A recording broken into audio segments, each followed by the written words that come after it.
नमस्कार दोस्तों, मैं हूं आपका अपना दोस्त नंदन और आप देख रहे हैं CNDC बाय नंदन।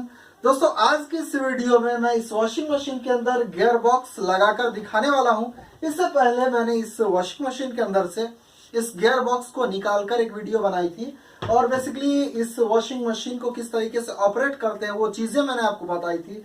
साथ के साथ इसकी गियर बॉक्स खराब होने पे क्या प्रॉब्लम आती है वो सारी चीजें मैंने उस वीडियो के अंदर दिखाई थी। अगर आपने उस वीडियो को नहीं देखा है तो ऊपर दिए आई बटन के ऊपर क्लिक करें और सबसे पहले आप उस वीडियो को देख लें।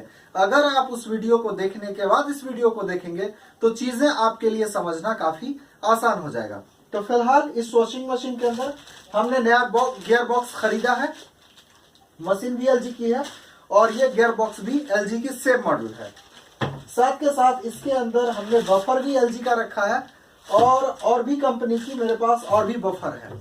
तो मैं देखूंगा कि अगर बफर भी इसकी चेंज करने लायक हुई तो इस वीडियो के अंदर मैं बफर और गियर बॉक्स दोनों चेंज करके दिखाऊंगा। अगर इसकी बफर सही रही तो सिर्फ और सिर्फ गियर बॉक्स इसके अंदर चेंज करके इस वीडियो में आपको दिखाऊंगा। अगर आप जानना चाहते हैं तो इस वीडियो के साथ बने रहें, इस वीडियो को अंत तक देखें। मैं आशा करता हूं कि इस वीडियो के अंत तक आपको सारी जानकारी मिल जाएगी। तो चलिए शुरू करते हैं। जैसा कि देख सकते हैं ये हमारा गियर बॉक्स LG का है और बेसिकली आप जब कभी भी किसी भी वॉशिंग मशीन का गियर बॉक्स निकालते हैं तो पुराने वाले गियर बॉक्स को या तो आप सैंपल में ले जा सकते हैं नए गियर बॉक्स को खरीदने के लिए, या फिर आप इसकी फोटो भी खींचकर ले जा सकते हैं। आपको इस टाइप की गियर बॉक्स देखने को मिल जाएगी। फिलहाल आप अगर इसे मॉडल नंबर से ढूंढना चाहेंगे तो अगर दुकानदार बिल्कुल उनको अगर मॉडल के बारे में अच्छे से पता होगा तो वो आपको मॉडल के हिसाब से भी गियर बॉक्स दे देंगे। लेकिन ज़्यादातर केसेस में देखा गया है कि दुकानदार को इसके बारे में ज़्यादा कुछ आइडिया नहीं होता, तो आप अपने से गियर बॉक्स को या तो सैंपल में ले लें या फिर इसका फ़ोटो खींच कर ले लें, तो ये चीज़ें आपको मिल जाएंगी। फिलहाल बफर है, बफर आपको इसके लिए सैंपल ले जाने की ज़रूरत नहीं पड़ती, ये ऐसे भी मिल जाता है। ये जो हमारी बफर है ये पुश करने की सिस्टम वाली है, इसे पुश कर देंगे ये बैठ जाएगी। लेकिन हम इसके अंदर पुश करने वाला ना लगाकर इसके अंदर हम थ्रेड वाली गियर बॉक्स लगाएंगे।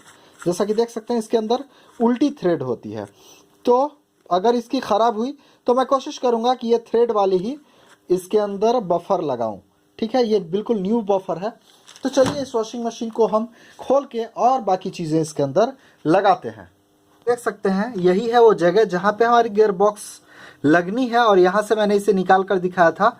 और निकालने के बाद गियर बॉक्स को निकाल देने के बाद हमने सारी की सारी स्क्रू इसके अंदर ही लगा दी थी ताकि इसकी स्क्रू एक भी मिस ना हो, क्योंकि इसके अंदर की जो स्क्रू है ये अगर आपकी गुम हो जाती है तो आपको सेम टाइप का ही लगाना पड़ेगा, क्योंकि गियर बॉक्स के अंदर काफ़ी प्रेशर होता है और इस प्रेशर को अच्छी तरीके से कवर करने के लिए यहाँ अच्छे क्वालिटी का ही स्क्रू आपको यहाँ में लगाना होता है। जैसा कि देख सकते हैं बिल्कुल सेम है ये दोनों गियर बॉक्स। जैसा कि आप देख सकते हैं इसकी व्हील भी एक जैसी है और बिल्कुल ही इसका जो फेस है वो बिल्कुल एक जैसा है। तो इसे हम पैकेट से रिमूव करेंगे और इसकी जितनी स्क्रू है इसे खोलकर और इसके अंदर लगा देंगे। आपको मैं एक चीज़ और दिखाना चाहता हूँ।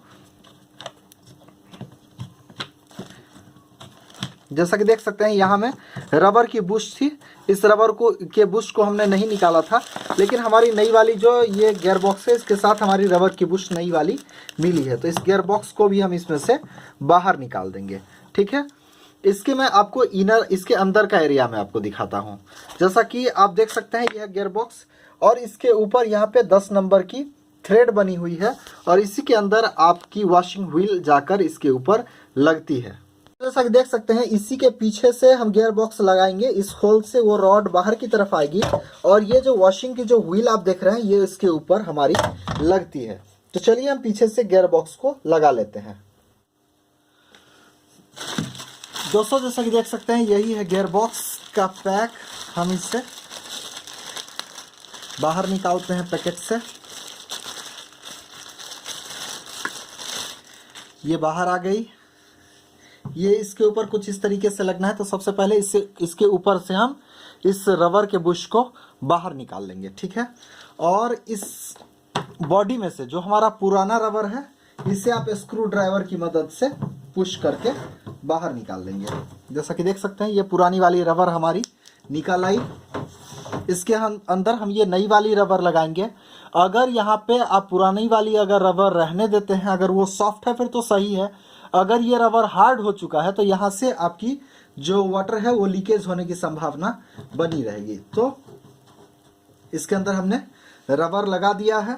दोस्तों जैसा कि देख सकते हैं यहाँ पे हमारी जो गियर बॉक्स के अंदर एक एरिया देख रहे हैं, यहाँ में ये उठी हुई है और इसके अंदर यहाँ भी एक सांचा ऐसा बना हुआ है। जैसा कि देख सकते हैं यहाँ आप देख सकते हैं यहाँ में एक सांचा टाइप का है। तो ये इसके अंदर हमारी चली जाती है और बाकी सारी स्क्रू की जगह पे हमारी ये होल्स आ जानी चाहिए। तो इस हिसाब से हम इसे अच्छी तरीके से इसके अंदर फिट करेंगे।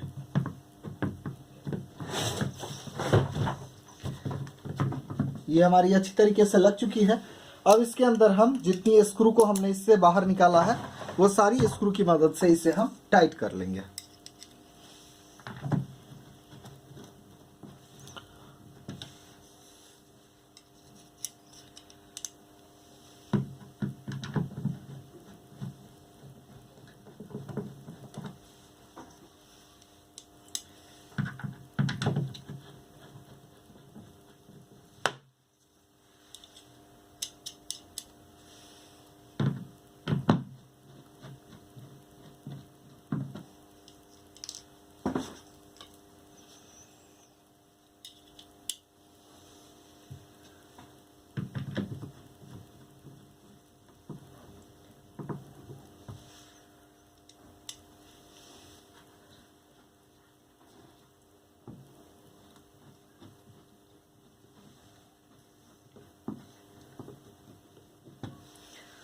जैसा कि देख सकते हैं हमने पहले हल्के से जितनी स्क्रू थी उसे अच्छी तरीके से फंसा लिया है। अब हम बारी बारी से इससे अच्छी तरीके से टाइट कर लेंगे। दोस्तों जैसा कि देख सकते हैं कि इसके गियर बॉक्स को हमने काफ़ी अच्छी तरीके से इसके अंदर टाइट कर लिया है। ठीक है, अब जैसा कि इस साइड में देख सकते हैं यहाँ पे जो हमारी स्पिन वाली ड्रम होती है उसके नीचे ये बफर लगा होता है कि स्पिन के बाद जो भी पानी हमारी कपड़े से निकलती है वो यहाँ से डायरेक्टली गिर के मोटर के ऊपर ना आ जाए, इसलिए यहाँ पे। तो जैसा कि देख सकते हैं इसके अंदर यहाँ में एक मेटल की बुश होती है। जैसा कि ये देख सकते हैं ये बुश होती है जो कि इसमें से हमारी बाहर निकल चुकी है। ठीक है, तो इसलिए हमें इसकी जो बफर है इस बफर को चेंज करना होगा। तो यहाँ से इसकी बफर यहाँ से टाइट की हुई है, तो इसे यहाँ से हम सिंपली इसे यहाँ से खोलेंगे और इसके बफर को इसे हम यहाँ से खोलकर और इस बफर को चेंज कर लेंगे। ठीक है, तो चलिए हम इसे भी खोल लेते हैं। तो जैसा कि देख सकते हैं ये बफर जो है इसके अंदर थ्रेड वाली ही बफर हमारी पहले से लगी हुई है, तो इस बफर को हम खोल लेंगे। और जैसा कि मैं आपको बताना चाहता हूँ कि अपोजिट डायरेक्शन में इसकी थ्रेड बनी होती है। जिस तरफ आप टाइट करते हैं उस तरफ ये खुलती है और जिधर खोलते हैं उस साइड में ये टाइट होती है। इसकी थ्रेड उल्टी होती है। ठीक है, तो इस गियर बॉक्स को हम निकाल कर और इस बफर को निकाल कर हम दूसरी बफर इसके अंदर लगाएंगे।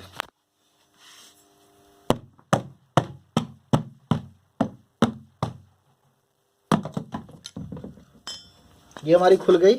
अब इसके अंदर हम नया बफर लगाएंगे। जैसा कि देख सकते हैं ये बफर की अंदर वाली फेस है जिस तरफ से हम ड्रम लगाते हैं, और इसकी जो बफर है वो हमारी बाहर निकल चुकी है। तो इस बफर को हम बाहर निकाल कर और इसके अंदर बिल्कुल न्यू बफर हम इसके अंदर लगाएंगे।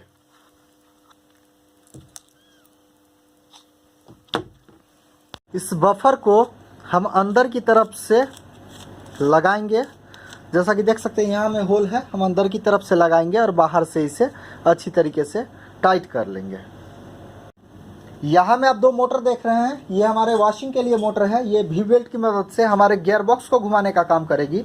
और जैसा कि ये मोटर देख रहे हैं ये हमारी स्पिन मोटर जो कि डायरेक्टली आपके कपड़े से पानी को निचोड़ने का काम करती है। और दोस्तों जैसा कि देख सकते हैं ये होता है हमारा ड्रम जिससे कि हम कपड़े से पानी को निचोड़ते हैं।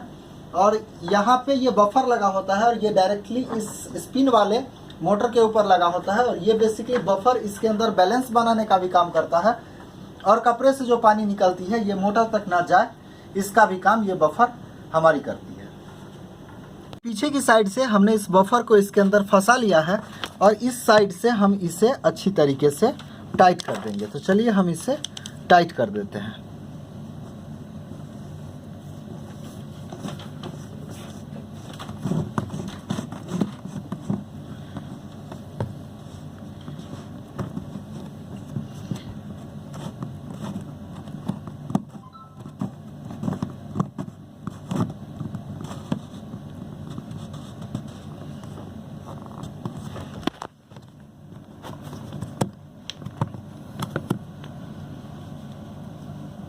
ये हमारी अब जो हमारी स्पिन वाली मोटर चलेगी तो ये इसका थ्रेड चूंकि अपोजिट डायरेक्शन में है इसलिए ये खुलेगी नहीं, ये और अच्छी तरीके से टाइट होती जाएगी।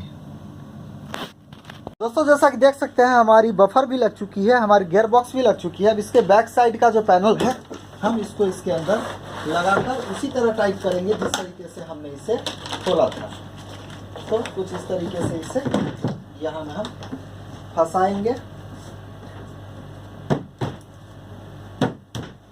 और जो भी स्क्रू है इसकी मदद से हम इसे अच्छी तरीके से टाइट कर लेंगे। जैसा कि मैं आपको दिखाऊं, 2 स्क्रू लगने का जगह यहाँ में है नीचे, 2 उस तरफ और एक बीच में है, तो इसे हम अच्छी तरीके से टाइट कर लेते हैं। जैसा कि देख सकते हैं ये हमारा वॉश टब, इसके अंदर हम इस वॉशर को यहाँ में लगाएंगे और इसके बाद हम वॉश करने वाले व्हील को इसके ऊपर से डालकर टाइट कर देंगे।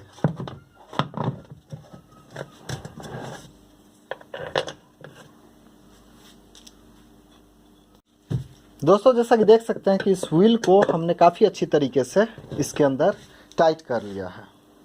जैसा कि देख सकते हैं इस ड्रम के नीचे यहाँ में एक सांचा बना हुआ है जो कि बेसिकली हमारे पुल्ली के ऊपर जब हम इसे डालते हैं तो हमारी नट जो टाइट होती है वो इसी जगह में टाइट होती है।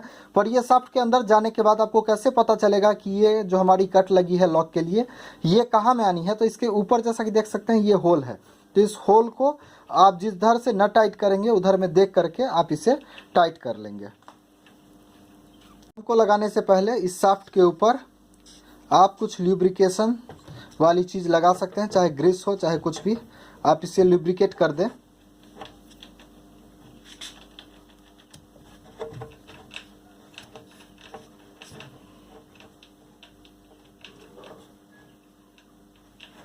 और इसको इस बफर के बीचों बीच बड़े ही आराम से डाल दें। इसके नट को और इसके बोल्ट को काफ़ी अच्छी तरीके से टाइट कर लिया है। हमारी ब्रेकिंग सिस्टम यहाँ में है जो कि जब हम अपने स्पिन वाले टब की डोर को ओपन करते हैं तो ये ब्रेक यहाँ से ऊपर की तरफ चली जाती है। तो ये ब्रेकिंग सिस्टम है। ये ब्रेकिंग सिस्टम आप यहाँ में कुछ इस तरीके से लगाते हैं और इसके अंदर ये आपके डोर वाली जो वायर आई है ये इसके अंदर लग जाएगी और बाकी जितनी कनेक्शन को हमने जिस तरीके से काटा है उसी तरीके से हम लगाएंगे। यहाँ पे कलर कोड के हिसाब से हम इस सारे वायर्स को जोड़ेंगे। तो चलिए हम इसे भी जोड़ लेते हैं। ये हमारा वॉशिंग मोटर और ये है गियर बॉक्स, इसके बीच में हम इस वी बेल्ट को लगा देंगे।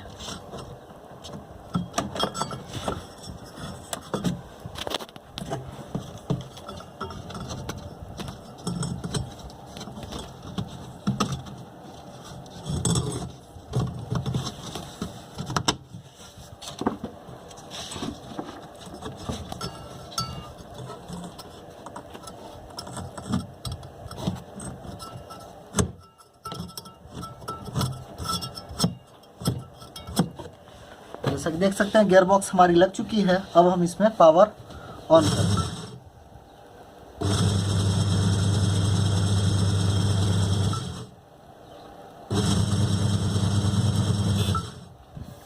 जैसा कि देख सकते हैं यहाँ में हमारी स्पिन वाली मोटर भी बिल्कुल ठीक ठाक से चल रही है।